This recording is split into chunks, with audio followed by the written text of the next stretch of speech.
Good morning, students. Now I am going to discuss journal entries in case of GST. There are only 6 journal entries.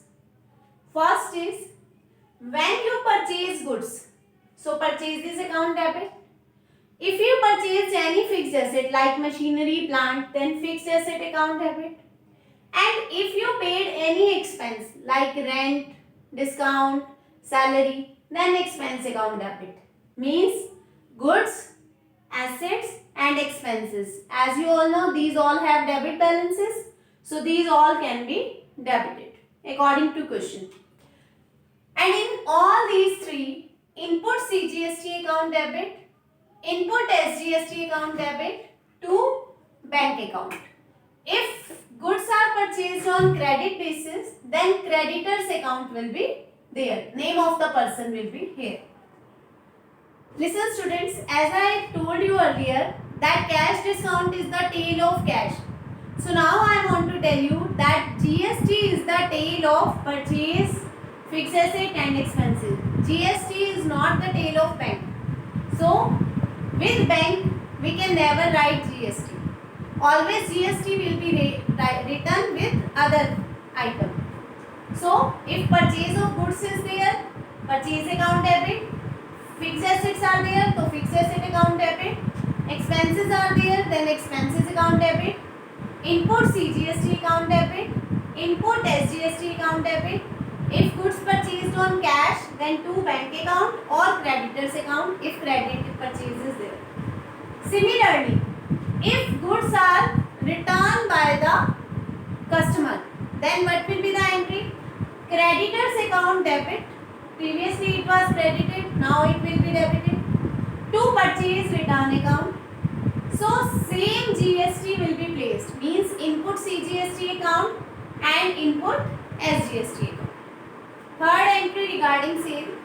If you sold goods on the basis of cash, then bank account debit, or of credit, then debtors account will be debit to sales account. And if income word is there, then to commission received, to rent received, so income same. To output CGST account, to output SGST account. Similarly, in case of sales return, we have sales return account debit, output CGST account debit, output SGST account debit to debtors account. It's quite same that in case of purchase and purchase return, input CGST and input SGST will be there.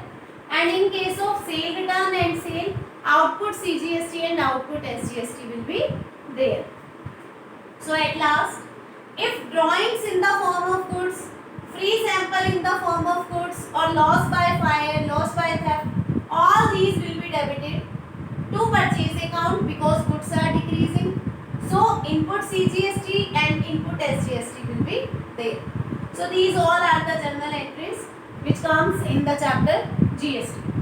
What is the most important entry? Keep it in mind that input CGST means when you purchase the goods, you paid tax, and this tax can be collected when you sold the goods. So difference will be paid to government. So you just make a total of output SGST. For example, when you sold the goods, there is CGST 18,000 and SGST total 18,000.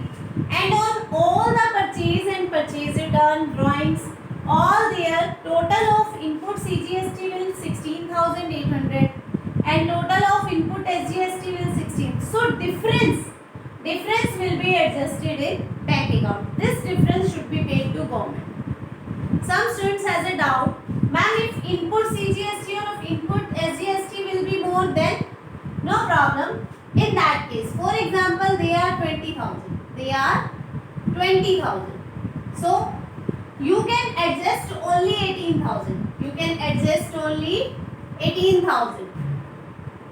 So what will be for remaining 2,000, total 4,000? That will be kept in balance sheet. That 4,000 will be kept in balance sheet and adjust in next month.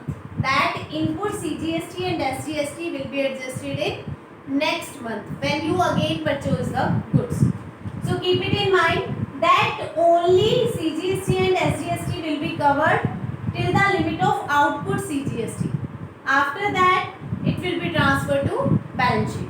And if output CGST is more, then difference will be in 2 bank account. Thank you.